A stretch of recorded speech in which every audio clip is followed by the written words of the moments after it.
Welcome to the Carr Brothers with Jeff, Jack, and Jody Carr. They talk about current events, politics, community, and business. Take it away, boys. Hi there. Welcome to the Carr Brothers Show. It's episode 154.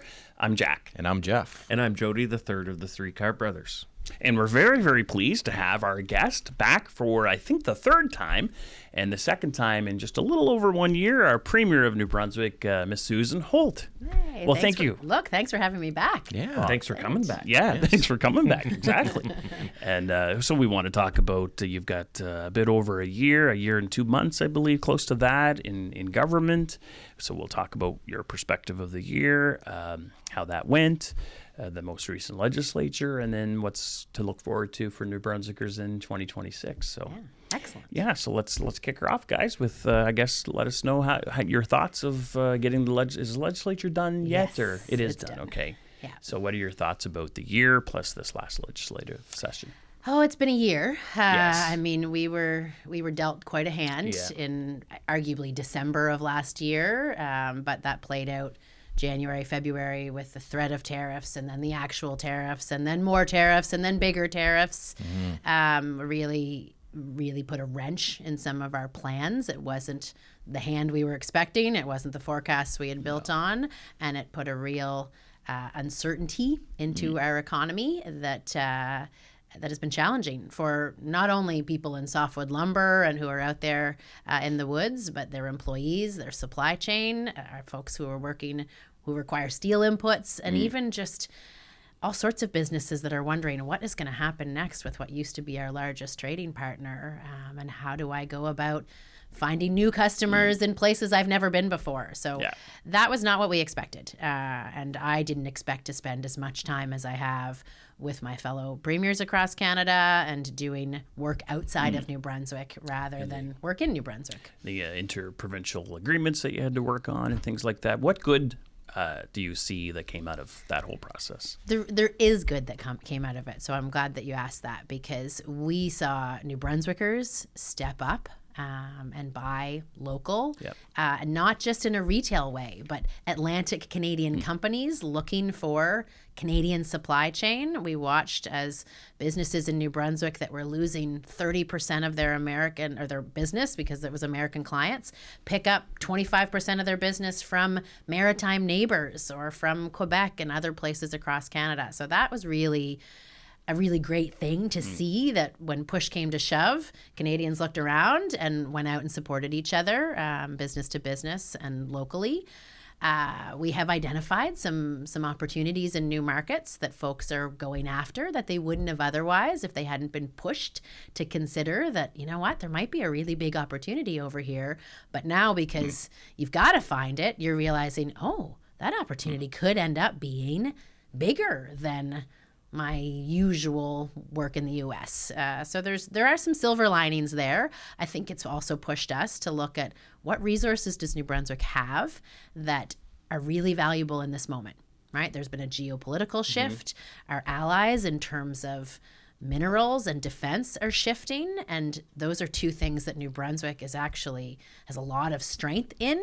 And so we're now looking at developing our mineral resources in ways that we haven't in decades, arguably a generation. The kind of investment we're going to see in defense in this province is going to be really significant, and that's going to support some really good jobs across the construction supply chain and beyond. So there is silver lining to the sort of gray cloud that was the economic reality of tariffs this past year. Have you been able to quantify any of the impact of the tariffs in as a net impact at all? That's a good question. Yeah, we have, because we had the forecast that we built in the first quarter of last calendar year, of percentage impact to GDP in terms of what we had been originally forecasting at a just under a 2% growth rate, now coming down to 1.5, and that's the macro number. In New Brunswick, we were looking at 1 down to 0.9 to 0.8 in terms of jobs. It's actually been better than anticipated. We had forecast a loss of thousands of jobs. We're not at that magnitude yet, but this is where people thought they would be hiring and adding people, and instead they're not doing that. They're not laying people off yet, but certainly if the softwood lumber tariffs continue, it's you can't go on with a 45% tariff on your business. Right. It's not competitive.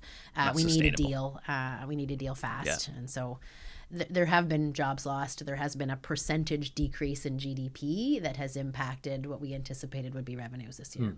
And so on that softwood lumber, what's the latest on that? What's the plan? Yeah, well, there's the pro and con to it. So the good news is that nationally, Canada has gotten on the same page, which some of you may know was not always the easiest thing to have the New Brunswick and Quebec and BC and Ontario and Alberta perspectives all in the same place.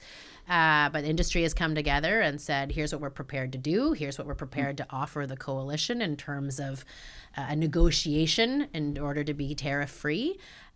We've got to get that offer in front of the coalition. I think there's some interesting things in there that, given what's happening in the U.S. market for lumber, they're not seeing high prices right now. They're getting squeezed, and we have money on the table, an opportunity on the table that could look very interesting to them. So the next step is getting that presented to the U.S. coalition early in the new year and moving from that into the kind of back and forth negotiation that we could progress as quickly as possible. So we haven't seen any major layoffs in the forestry sector yet then, but like as you say, there's a tipping point there. They're holding on for, we have an incredibly resilient industry Yep. here who have been through hard times. And one of the things that I love here is that they support each other. Like, it really is a group of lumber producers and people who are working in value-added product that come together. Again, we don't see that in BC. They're competitive among each other, and they're not prepared to reach out a hand to help on supply or product or shifts or other things like that. Whereas here, industry is banded together. They're holding on, keeping people employed. We've seen a bit of curtailment, some inventory pileup, a drop of a shift here or there. But that can't last forever. And so we are still forecasting some 1,500 to 1,900 jobs lost into the first part of next year if we can't get a deal done. Well, it could be substantial for a small community that has a mill in it. Yeah. Right? Yeah. You know, It's really serious, Plaster right? Rock And can only take so much of that. Evanston can only handle so much. St. John, the other in the challenge with it smaller is scheme of things. people reach out to government and say, okay, well, are you going to help? Because that's what we do. Government comes and pitches in when times are tough. But in this case, it's the help that is the beef of the trade negotiation, right? If we come in and subsidize the industry, Oh, yeah, we've heard that lots of times. right, over. then the U.S. will go, this is exactly why we need to tariff you. So our tools to support Yep. are more limited in this case. And it's like, how can we support in ways that are meaningful to the sector, that don't change our trade negotiation position, but that help keep people employed? And so it's a tough one. Yeah, because they multi-pronged. down on the state side, they watch every little thing to use that as an advantage against us. Any little subsidy or perceived subsidy, or even people saying that they're subsidies, they use that against us. I remember quite clearly being told to be careful how I spoke in opposition and on government side, because any trigger like that can affect their need, and it's very hard to prove to them that we're not doing it. Very difficult, because most times they just don't take our word for it. Even when you put the numbers together, they use it as a disadvantage.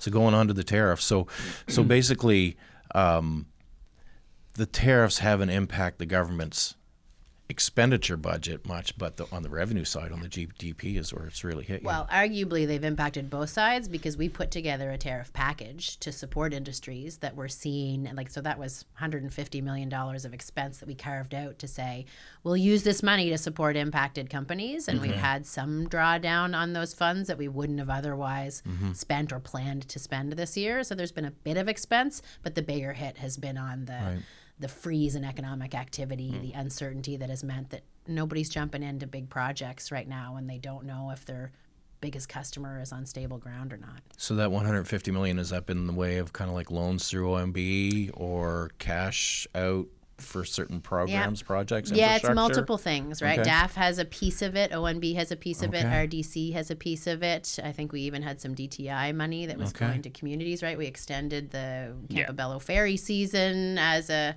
as a way to help with the impact they were seeing on tariffs and border crossings that would coming affect over. that would affect like DTI operating budget type Yeah. of thing. So Yeah. And you had existing money combined with new money as well, with that whole multi-pronged approach. Yeah, exactly. And what else about the year in review? Yeah, let's Yeah, move on. well, from let's- this. well- Move on from that big. Yeah, maybe I'll move on to something Issue. more positive. Yeah, if, yeah, if you'll let me. Tell us about your. Well, year. let's talk about the since we're talking about the economy and revenue and expenses, and we can talk about gas prices in a little bit because there was a bit of a borderline on whether a promise was broken or not, and it kept it back on that there is going to be a reduction There was next a week. reduction. No, it actually happened So that- 12:01 Saturday morning. So that Okay, interrupter so clause was that change? that was basically? I thought it was happening next week. It was but- supposed to. That was our original communication. Okay. And then there's funky stuff with the EUV that some folks might understand and some Okay. folks don't. That they can't signal a future price decrease because right. it disturbs the market. Market, Right. yeah. So they looked at it and said, we can do that in 24 hours. We don't need a week's notice. We'll put it through. Okay. Ah. So you're able 12:01. to retain that kept promise. The only one that I think that anyone really knows about or talks about is the debt going from balanced budgets, a promise of balanced budget in every year to a debt, which affects, of course, expenditures and things like that. So the debt. The latest story is that the debt is projected to be even higher than the last couple of projections, and could very well go to $1 billion. The deficit. The deficit, sorry, deficit, yes. Thank you. I know something. Add it to the debt. That's all I know. Interrupter Technicality. clauses. It's all and debt. EUBs and E10s and stuff I don't know a lot about. But So You know the difference between debt and I did deficit. get Yeah. So let's talk But about it's that going up. promise. It's That's going a up. promise Yeah. of balanced budgets, and other projections could be adding to the debt of $4 billion after the end of your term. Now, whether there's accuracy to that or not, but what's your thoughts of not keeping this promise and having such a huge debt? Yeah, A deficit, yeah. sorry. Yeah, it's not fun. It's not comfortable. It's definitely a choice that we've made, Yes, and intentionally so, I guess, because New Brunswickers are having a hard time making ends meet. New Brunswickers are seeing their debt pile up. They're looking at their bills and they're wondering how they're going to make it work. And the provincial government was in a position where we had more room, I guess. We had the ability to take on debt and deficit in order to spare New Brunswickers from some of those costs. And so we made the choice. And so how so has that spared the New Brunswickers? Well, so we invested $90 million in a 10% rebate on power bills. Right. We've invested in the RSV vaccine that was tens of millions of dollars, and that saved that cost from seniors. We invested in school breakfasts that have saved some of those costs for families that were trying to figure out, am I sending my kid with a lunch or a breakfast or not? Because I'm trying to figure out whether to get the power bill paid or go to the grocery bill and pharmacy, all that, right? yeah. Some of those choices where we could have looked at, given the hand that we were dealt economically, which changed the forecast that we had for revenues, we could have looked at the expenses we had committed to and said, you know what, no, we won't do these things that were intended to help New Brunswickers, right? Things like rent caps and taking 15% tax off multi-unit developments, right? That's a sacrifice of government revenue that means that we get a larger deficit in order to spur the kind of development of housing that we want to see that will give people affordable options. Same with the property tax freeze, right? A property tax freeze reduces some of the funds that the government has to work with in order to keep those costs off of New Brunswickers. And there's a lot of different places in the province that saw their municipalities freeze the rate, in a couple cases even drop it. So they're going to have lower property taxes this year than in past years, or the same in most municipalities. You froze the assessments. We froze the assessments, Right. and a lot of municipalities froze their rate. yeah. A couple dropped their rate, and a couple raised their rate. So it's a bit of a mixed bag, but the vast majority Friday. have also frozen their rate to give people some relief this year when they're really feeling it, right? Like So when you freeze assessments and they freeze their property tax rate, that line stays constant. There's no increase of what some of the there's forecasting no increase was. in revenues that we had Right. previously forecast, so that adds to the deficit, right? The gap gets bigger than what we would have imagined. And then there's places where, and you folks would understand this one well, we have serious infrastructure deficit, right? We have roads, bridges, schools, other economic infrastructure, airports, ports that are underinvested. They're not up to par. We're not keeping on top of the scheduled maintenance we want to be on. Yeah. And we see this as a time where government needs to lean in and stimulate the economy and make sure that people have good paying jobs so that they can pay the bills. In the face of tariffs, we need to get our economy moving. We want to see that top line going. So choosing to make those investments in infrastructure that is going to drive our economy and get people working, it was a choice that we made because at the end of the day, we still have one of the lowest debt per capita rates in the country. I think we're third. So only Alberta and Saskatchewan have a better debt per capita than we do. And we're fourth on our net debt to GDP ratio. So Alberta, Saskatchewan, and BC sneaks in there in third place. We're fourth in the country in terms of net debt to GDP, which are the kind of indicators the capital markets look at, right? Can you manage the debt and deficits that you're putting in place? Do we think those investments, and this is the long answer, but this is the other piece of it, right? We're looking at what are we spending money on? Does that stimulate our economy? What are we spending money on that'll reduce the costs in the long run? And that's where the healthcare investment comes in. If we can invest in primary care, in preventative care, and the things that are eventually going to reduce the kind of acute care challenges that we have, then that's going to mean a savings for the future. We want a healthier population. We want them catching disease sooner. We want them preventing disease so that those costs, the high-end costs of acute health care, are reduced. And so we're prepared to do that because we think we have the fiscal position and room to invest in the things that New Brunswickers told us they care about. They want to get access to healthcare. They want affordable housing. They want infrastructure. You know this well. They want roads they can drive on that aren't going to give them a bill at the mechanic's shop. Yeah. Right. So it's a balance. We broke one promise in order to meet 50 promises. So tell me, when you talk about your deficit per year, does any of the negotiated contracts, you did some stuff with the nurses' retention and things like that. Yeah. Was any of that over and above what you forecasted, and does that reflect on your deficit a little bit too, or was that kind of forecasted in there as wage bills? All of the contracts that we've negotiated have been within the envelope that we included in our budget projections. We had a number of those that we knew were coming up, and when we built our fiscal forecast pre-election, we knew that increasing people's wages was something that we wanted to do, and particularly in key roles. I think about personal support workers, obviously nurses. We were seeing a huge challenge in retaining nurses and recruiting nurses as we had vacancies across the system. We needed it in doctors. We needed it in mechanics. You would have been familiar, right? We're having a hard time keeping some of our equipment on the road because we weren't competitive in our mechanic shops. And so definitely not. We had a number of contracts we had to bring up to paying people fairly and competitively, but those we negotiated within the scope of what we had forecast. All right. Well, that brings us to the end of our first segment. Rolling right along. Kramer, when we come back, we'll get into more of some of the highlights from the past year. Some of the things that maybe surprised you that you weren't really ready for on a positive and negative side. So we'll be right back in a few minutes.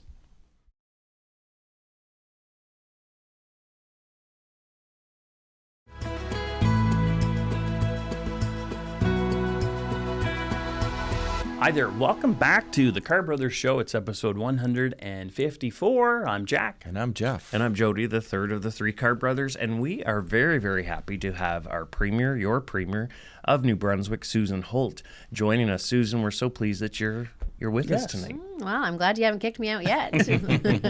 No, we've had a great discussion. We're pretty fortunate, really, because you do have a large lineup of other media availabilities, year-end interviews with all the big players out in the media world. So we're fortunate to have you back at the end of the year when it's busy, trying to wrap everything up, or as much as you can wrap up before Christmas holidays, when everybody goes on vacation, services slow down. So we felt that pinch before, but I mean, it's part of it. Just schedule it and do it. You have built a great audience. I know that you're going to have great questions because you know your stuff in terms of the ins and outs of this province. Yeah. And well, it's been a good discussion so far. Yeah, really has. Great back and forth, and very good to see that you know what you need to do to keep New Brunswick moving in another direction. So, well, the other thing too is you give weekly, if not more than once a week, but weekly updates by video, and you're at a ton of events every day and on their social media saying where you're at and things like that. You're the first or second highest ranked, most popular premier in Canada. which, says a lot. And also, but your energy and your freshness still is there after over a year, basically, because of if you count the campaigning leading up to the election in 2024 and leadership. And I just don't know. How do you do it to keep that energy? What's the secret? What's the secret here? Kids, full family kids as well. You have responsibility. kids, and that takes a lot of responsibility, obviously. So Yeah, a couple things. I don't require a lot of sleep. I don't know if that's genetic that's good. or what. That helps. I can get by on limited sleep. You would have sensed this, right? This feels like I have a limited window, right? And so we got to do as much as we can, as quickly as we can. There is so much to do. There are so many people to serve. And I'm motivated by wanting to achieve results, right? We've put commitments out there. We've put measures out there. I want to deliver on those. I love New Brunswick. I love New Brunswick. That's part of it, right? I'm driven because I love this place. I love these people. I want to take this opportunity with my team to squeeze everything, put everything into it that we can. So I don't have a moment to spare. Right. Now, saying that, I'm going to take a Christmas vacation. Good. That's good. And so as long as you have those recharge moments, I've got a big set of batteries. I can charge them up over the holidays, and then they'll carry me 6 months, maybe 7, because then I'll take a break in July. I remember my first time through, and the advice was, okay, Christmas is coming, even when I was a staffer. Recharge over the holidays, because when the Premier comes back in the new year, it's going to be busy. Well, I not one to slow down with much things, so I did my thing through the holidays. Boy, were they right. Recharge. January gets hard. Recharge when you can, because the feet are hitting the ground running, and it's just a whole new calendar year of work. Yeah. Well, and I don't know any of the background or anything, but I saw where Emily Margaret Johnson had put on there a few days ago on social media and said, hey, I'll be back I think January something. Yeah, she had a little health. Did she as well? Yeah, so she just took a little time back. But having said that, it's still refreshing to see that, you know what, if you can have your support team in place, you can just, block off some time for recharging and things like that as well. So Margaret and I talked just a couple, I guess it would have been last week. Okay. And so she had her Harry Potter marathon queued up. She had support from her family, and surgery went well. And, oh, good. And yeah, we need her. We need all of us. We need all of our MLAs to be doing Healthy the and work good. of democracy. And so, grateful that Nice. Margaret is. Yeah, you're no help to anybody if you're not well, recharged, and with your energy. Yeah. You're not help to yourself or your team or the province. So and for her to just openly say on Facebook, just taking a little time. Sorry, folks. And from what I saw in the comments, people were okay with that. Well, I was going to ask, because one thing that I've been pleased in seeing over the last year, and it must be I want to ask you what goes through your mind to make these kind of decisions, but sometimes the government has made decisions and it's met with negative response from the people involved or the public, sometimes that happens. There's been a few occasions that you and your government have actually retracted a little bit, or fallen back a bit on those decisions. Thinking of some of the education budget, like the libraries, I think. And there was public health nurses was one. We could go on and on. I know we could go on and on, but there were a few, and I was trying to think. Not that many. No, there aren't that many, but it's not always the conventional way, because you're darned if you do and darned if you don't, because if you go full steam ahead, then people aren't happy. If you retract, they're going to potentially suggest that you're weak. I find it kind of refreshing. What goes through your thought process when you're making those kind of decisions? Well, I think you've touched on some of it, but it's really, you have to be prepared to admit that you're wrong. You have to be able to say, we didn't get that quite right. So either let's pause or let's change course. You're right, Jody, you can't do that every time, but you have to know when to do it and when not to, right? When is the opposition going to be there regardless? And no matter what tact you take, there are going to be people who aren't happy. And when is it actually legitimate to say, hang on, we've just gotten a perspective we didn't have before, or there is a different way that we could do this, and let's pause and listen to folks and and change course. And so what do you think those items have been to you and your government to change course, though? Because you're not going to do it every single time you've Is mentioned. it like but caucus members bringing things to you, cabinet members, stakeholders, I is guess? it Less affect people's consultation? lives? Is it social? all of the above. Trying to figure this out. Well, I mean, each situation has been a little different, right? Like if we think about the public health nurses, there was pretty clear direction given that wasn't followed there. And so normally you don't want to have to go out to the media and be like, stop. Don't do that. That's not what we said. Those changes aren't going through. But in this case, we felt like we had those discussions with Horizon. We had laid out a direction, and we didn't feel that it was being followed. And we were now at the 11th hour, and so it's like this is not how we asked to do this. This you got to stop doing it and do this differently because it's not what we envisioned. Something like school lunches is a different one, right? The decision to push school lunches out for another year, that was something that we thought back and forth, right? This was a promise.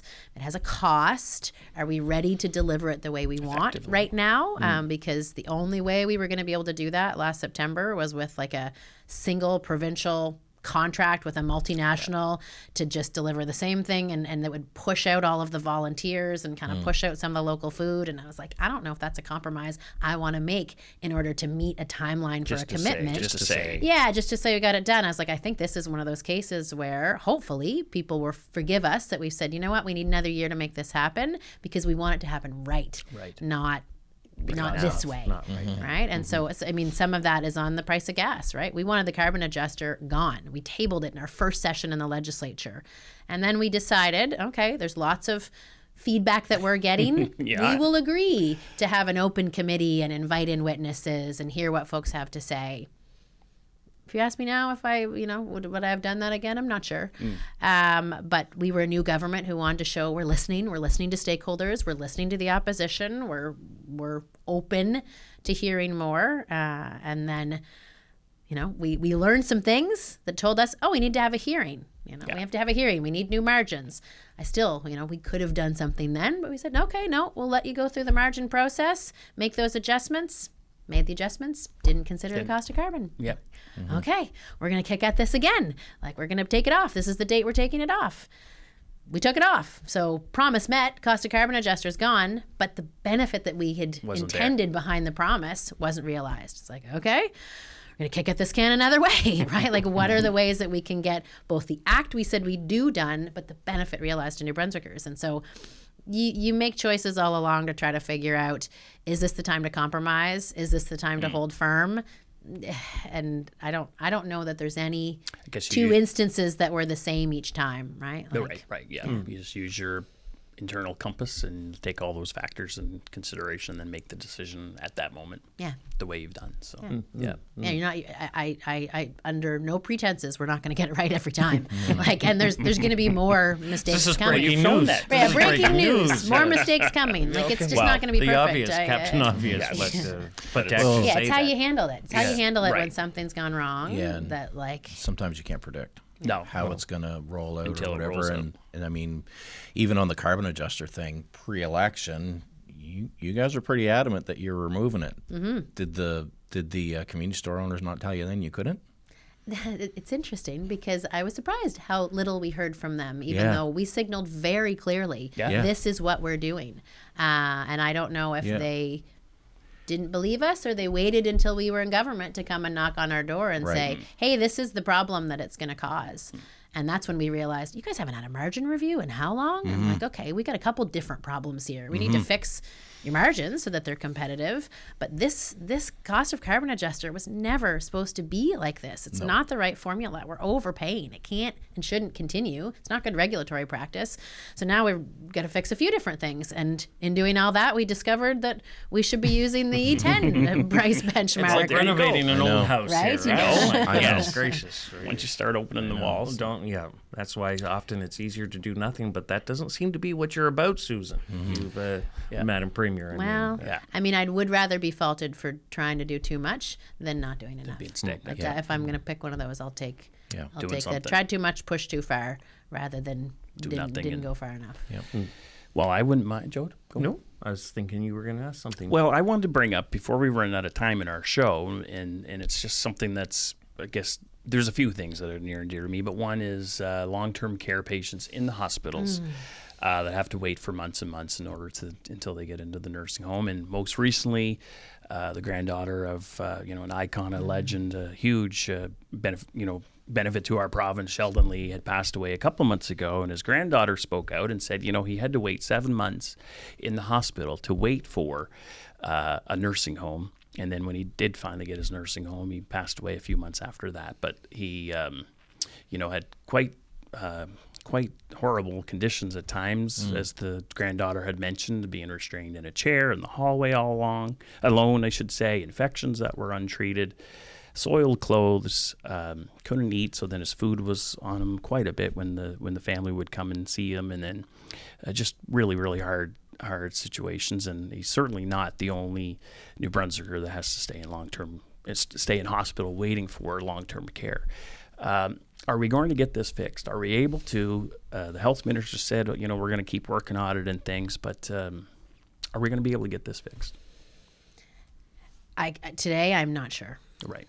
I can tell you what we're doing and what we're trying, but I'm not going to sit here and say, yep, we got it, we're going to fix it. Yeah.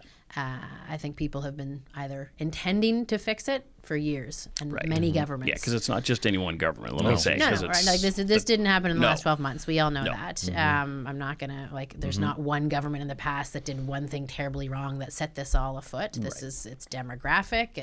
There is consistent underinvestment in some areas that we have to change. But what Taylor wrote about and what Sheldon experienced is sadly not unique. No. Right? And actually we've got people staying 7 months, 17 months, 27 months in hospital because we don't have the system working the way it should. And there's a couple challenges here that go to the previous question when you're about those tough decisions, right? And who's going to be disrupted, because we took a first kick at the can in changing the policy in terms of how you can have a right of refusal, what places you list, hoping that would change things. Didn't have the impact we wanted. We took a second kick at it and tweaked it again. Still didn't have the impact we wanted because we're kind of tiptoeing. Yeah. We understand that folks like you and me, if our parents are in a local hospital, we don't necessarily want them moved to a long-term care facility 100 kilometers away, even though they're going to get better care. They're going to have a better quality of life. But that can sometimes be hard for, maybe I don't have a car, maybe my ability to go see them. And so I don't want you to move my loved one 3 hours away. Even though it's better care for them, it certainly helps our hospitals operate better. And we've been tiptoeing around. We're going to have to get tougher on those things while we make sure that people have access to affordable home care and they're getting those extramural services they need to kind of prevent this, and that we get a little quicker at some of the habits of when someone comes into the hospital. They automatically say, oh, this person has to go level 3, or level 4 nursing home. And that's kind of a default reflex. Actually, no. Give it a minute. Look at some of the work Haley Flero and her team at Ability New Brunswick have done. If you sit down with a family and that person, oftentimes you can map out a return to work. You can't do that in a 20-minute assessment. No. But you can do that in a couple hours of conversation. And then you need the home care services available and affordable, right? So we made a baby step there with a $10 million investment to make home care a bit more affordable. But you also need to build more beds. And building more long-term care facilities does not happen overnight, right? You folks had started some of those beds are coming online now. It's not enough. And then you need the beds to be staffed. So you also need the personal support workers and the licensed practical nurses and the RNs, and which is something that has been in shortage for a long time. So you have to fill staffing gaps. You have to invest in infrastructure. You have to change policy. You have to invest. Making home care affordable is not cheap. Do you make the decision to do that when you're in a deficit position, right? Those are those questions. What would that save us in the long term if we invested in home care to prevent people from being in the hospital because you don't get the savings in the year that you invest it. But we are going to have to get a bit tougher. We're going to be asking families and others to accept that you might not get your first choice, but you will eventually. Right. Right. You know, that those kind of changes were ramping up because it's not changing. It's not changing fast enough. It's impacting the ERs. It's impacting staff. It's impacting folks like Sheldon Lee, who served this province for a lot of years, gave of himself, and this is what he experiences in the final days of his life. Like, we don't want that for New Brunswickers. I think on the and all good points, and they all relate, and one affects the other, and the other, and the other, and it's just like a constant circle. And I do appreciate you say that we may have to get a little more tough, which politically is very challenging. Yeah. It very, very much is, because most people are the same. Well, it's also it's not about the patient; it's about the person that has to go visit a lot of the time, and that's not really fair for the patient. But really. it's the type of medicine. What type of medicine do you want? Right. And what type of criticism are you going to take? Exactly. And I think you're saying that you've learned very quickly is no matter what you're doing, you take criticism. Well, yeah. It's either about the Sheldon Lee not getting enough support in the hospital or getting his nursing home bed, or you're going to take criticism for families not wanting you to have to drive 100 kilometers. But it's going to be criticism, and that's got to be tough. And hopefully what people will hopefully look at seeing is that there are multiple aspects to these decisions. But is that something you're getting used to at all, about the extra criticism no matter what you do? Yeah, I think you could say that. Are you getting used to it? Will you ever be? You were asking the questions about lesson learned, and this is one of those places where I'm an impatient person. I want to move. I want to move things as quickly as possible. Yep. But I also really want to make sure that we're doing things collaboratively with the stakeholders, with the families, with the people. So that communication and engagement and co-development takes time, and oftentimes pushes against my desire for us to move quickly. And those balances, I don't know if we've gotten it right on this file, because we've been taking time, we've been talking to stakeholders, we've been talking to the health authorities, we've been talking to researchers, we've been talking to bureaucrats, and at some point you're like, we just have to move. Because it's not a new issue. But knowing, like, when have you moved too fast, or when have you moved too slow, right? And who have you left out by by choosing to move. So those are some of the learnings year one, is trying to figure out, okay, we could have gone faster here, but we spent a lot of time in consultation, or we went too fast here and not everybody had the information or the voice they needed in the process. So that's the balance. All right. Yeah. Well, great chat. Yeah, good questions. Great answers. Mm-hmm. We're going to take a few short minutes. We're going to take a little bit of a break, and we'll be back in just a few minutes.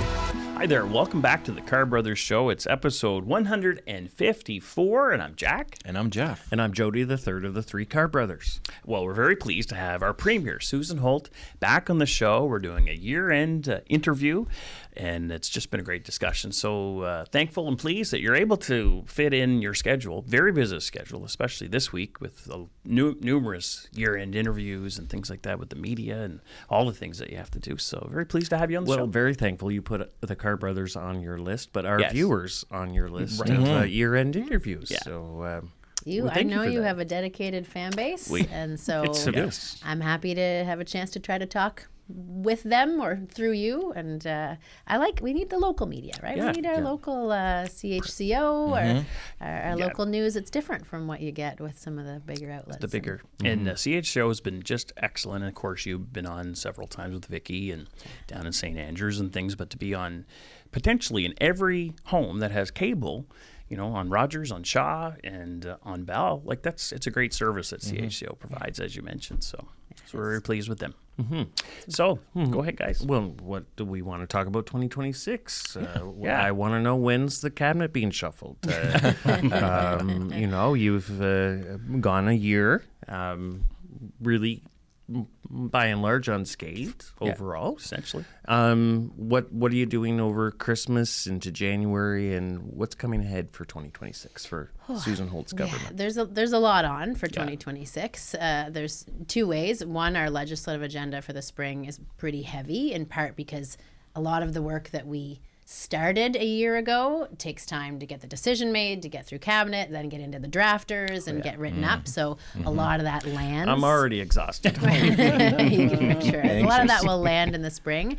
But a couple big things. Number one is healthcare, right? We used this year as the foundation year. We had to rebuild some relationships, demonstrate respect to our healthcare professionals, try and improve their working conditions, sign a contract with the nurses, sign an incredible contract with the medical society that is turning heads across the country, and that we're already, even though it goes into effect April 1st, we're already seeing the interest in what we put in that contract. So that net new, we've added 94 doctors this year. Compare that to 67 doctors in the previous year under the previous model. So that covers all the retirements, all the departures, and then almost 100 more doctors into the system. And then this full-scale shift to the collaborative model. No more tinkering around the edges, no more trying it here and there. This is getting both health authorities on board, getting the department on board, getting the healthcare professionals on board, that we are doing this, and we did it this year with the first 10. We'd promised 10. I thought that I was nervous about that promise, to be honest. I wanted to stretch it. It was aggressive. It was aggressive. You would have known. You folks committed to 4 and struggled to get 4 it's open. Challenging. Just getting the property itself Yeah, sometimes Leased and rented and organized. So did you put 10? So just so everybody knows, did you put 10 new ones? Did you expend 10? Did a mixture? It's a mix. So no two clinics are alike, actually. Right. And in a way, intentionally so, because that was part of what was holding us back. We had this box. Right. It has to look like this. It has to be these people. It has to be this space. These positions. We changed policy. There was some space policies that were holding us back because it meant if it's over 5,000 square feet, DTI has to RFP and build it. We're like, that's going to take forever. We need to be able to go out to the private sector. We need to be able to acquire space beyond 5,000 square feet for clinics, like we did in St. Stephen, right? We've got new space. They're going to move out of the hospital and into that new space, add more doctors on, take more patients off the list. So that's what happened for the St. Stephen clinic. That was one of the 10. Got around DTI on that? Yeah, exactly. Well, but we had to have a cabinet decision to get around DTI. That's right. Right? It was holding us back. But not only did we get our 10, we announced our 11th clinic in St. John just last week. And so those are all underway, right? We're hiring the people. In some cases, we had already hired them. We had new doctors up in Campbellton. We have some new nurse practitioners in Moncton. We now need to get that ball rolling even faster, right? I want to see 15 more clinics next year. I want to see people coming off the wait list in bigger and bigger numbers, because there is so many people that need service. So 2026 is going to be taking a good contract, good relationships, the willingness to change, and the adoption of this model, and really ramping it up so that people see and feel the results. You know, it's nice to get an email from someone saying, "Thank you, I just got a doctor," but I need like 180,000 of those emails, right? So exactly. So we're going to step on the gas and push that one through 2026 with the rest of the commitments we made. We made some specific community commitments to Blacks Harbor, to Blackville, to Woodstock, to Kennebecasis Valley. So those 4 for sure. And then, another 10 plus, and get people the health care that they and their families deserve. That's a big part. It is. Yeah. So, I mean, you still need the medical professions to buy into that system, as well as the public, to say, okay, it's going to be okay now if I don't have that same doctor every time something ails me. It's okay to go in there and do that, because I go to one, and I don't have any problem with it. I probably haven't seen my own family doctor, even though he's there, in a couple years. Yeah. But there's somebody else there to tend to those needs, or that level of care I need. So we just need people to trust in that. This is the kind of testimonial we need. Well, right? it works. We have the same family doctor, and I went probably the same out 2.5 years, 3 years, and then the only reason why I had to talk to my doctor is because the nurse practitioner was on maternity. Otherwise, that would have been fine. And really, I think it's a learning experience for the doctor, the staff, and the patients to trust that, when the patient wants to talk to the doctor, there's a reason, and they can elevate it up. Well, you don't wait very long if you succumb to it, I guess, for lack of a better term. Just buy into it. You don't wait. I don't wait. Everyone's different, but I appreciate too. Just let's get what I need and move on here. Anyway, especially if you need scripts. If you need prescriptions refilled, and you just see the person that can do it for you. Yeah. Yeah, well, that's exactly it. And actually, that goes beyond even healthcare, right? Getting the right person to do the job. So we're making the best use of everybody in the system and all of their training. That's the case now in education, right? We have a lot of different people who can play a role in education. We can't expect a teacher today to be a mental health counselor, a guidance counselor, a dietitian, a behavioral specialist. Like there's too much for one person to do. And so we need to use all of our people and all of their training and ask folks to shift, to change maybe what they used to expect, to go to see a doctor and see that doctor and realize they may not only get other care, they may get better care because you can get in quicker, you can see the right person, and that may, we hope, will turn out to have better preventative results because some of these collaborative care clinics, they're going to have those social workers, those physiotherapists, those pharmacists. So you can get it right on the first try and not have to get that referral for a second appointment, then to come back. It's meant to really maximize the efficiency of the system, but everybody needs to be on the same software system, right? I need to be able to see that you were with my colleague Jeff yesterday, and then you saw a healthcare professional Jody a month ago, and I can see that information and I can give you exactly at the care that you need because we're all operating on the same information. We're all part of the same team. So, well, the other thing is for 2026 or going ahead, you've learned kind of seeing the system, the civil service, the leadership in your cabinet, the leadership at the civil service. There's been the Auditor General would have consistent reports. Child and Youth Advocates had reports, and also you've seen yourself. So are you happy with the leadership that you have? I mentioned the cabinet shuffle, change in the system, change in the way things work. Are you looking at, are you looking at making changes? You know, and that's a good question, Joe, because typically, you know, it's in their first 2 years, so that the last 2 years of your mandate would be more of the massaging and bringing it all together. So if you're going to have major changes, it technically would be next year in 2026. Yeah, if you guys have the handbook on when to do a cabinet shuffle and how to do it, I'd welcome that advice. Well, 2 out of 3 of us never ever wanted a cabinet shuffle, but Jack would have wanted a cabinet shuffle because he wasn't in. So there is no handbook.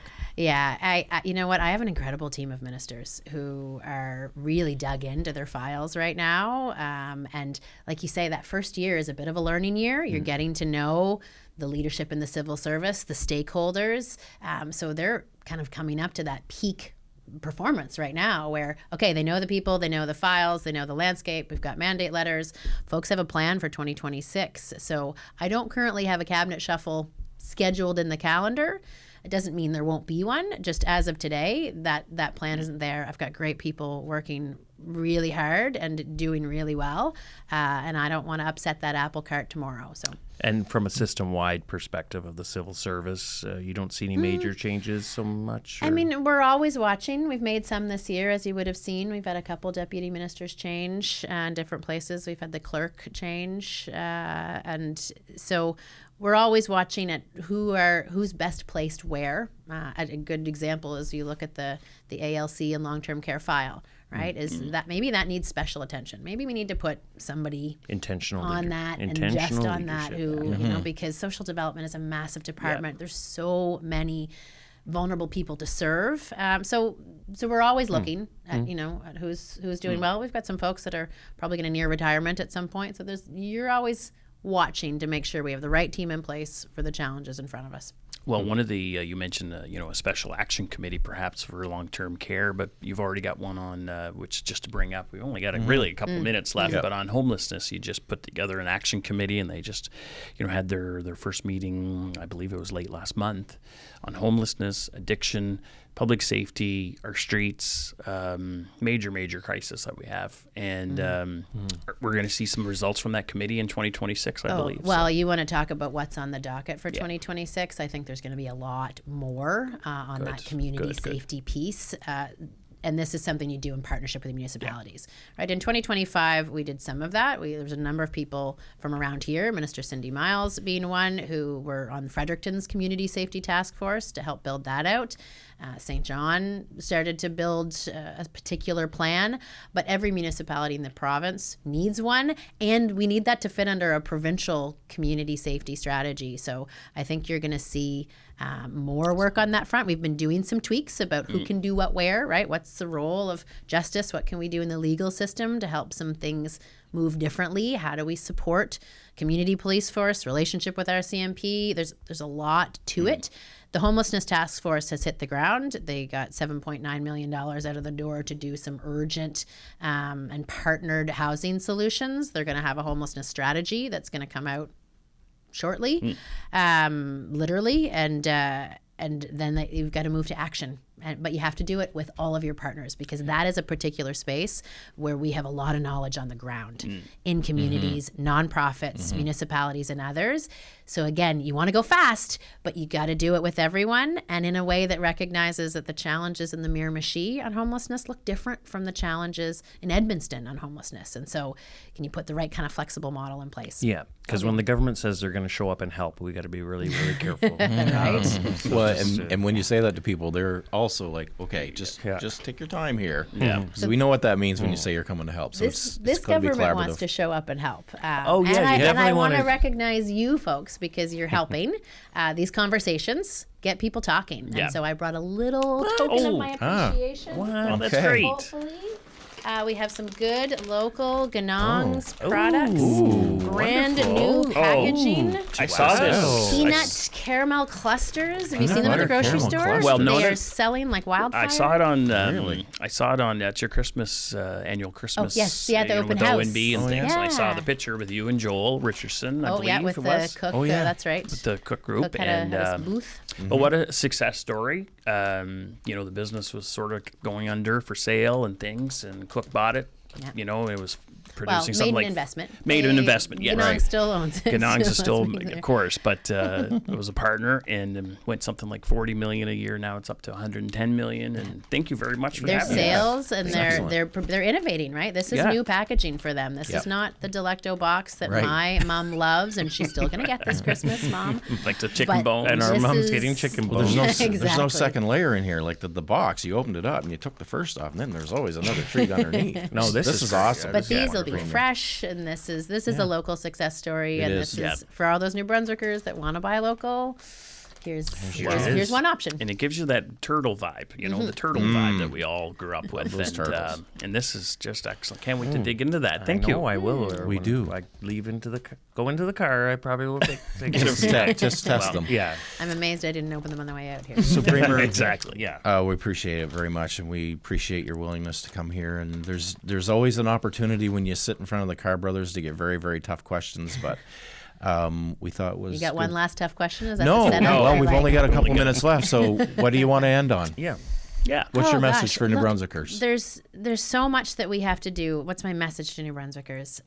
I really appreciate I won't call it support. I mean, we got support to get here, but the engagement. Like we have had people when we've put out a survey asking for feedback. Let's say on property taxes, we got thousands, 7,000, 9,000 submissions. Wow. That kind of engagement gives us the material to then reform the property tax system, which we're doing in 2026, in the ways that respond to what New Brunswickers are talking about and thinking about. Same thing on the comprehensive review. We've got an independent panel For NB who are Power. going to For for NB NB Power, Power. yes. They're going to put out their we heard report early in the new year, and then we're going to get their recommendations. But they've been out doing in public sessions, online sessions, a survey.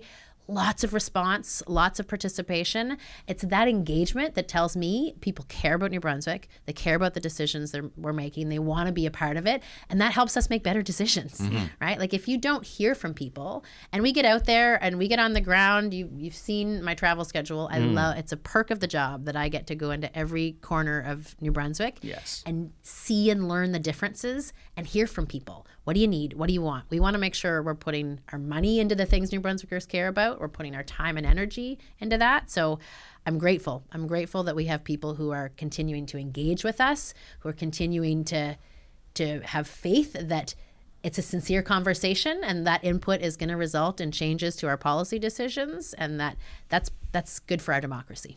Wonderful. Excellent. Yes. Thanks. Well, that's great. That's a great way to end our season, I guess, before Christmas. And the year and The year that we've had a great year. So thank you, Premier, for being here.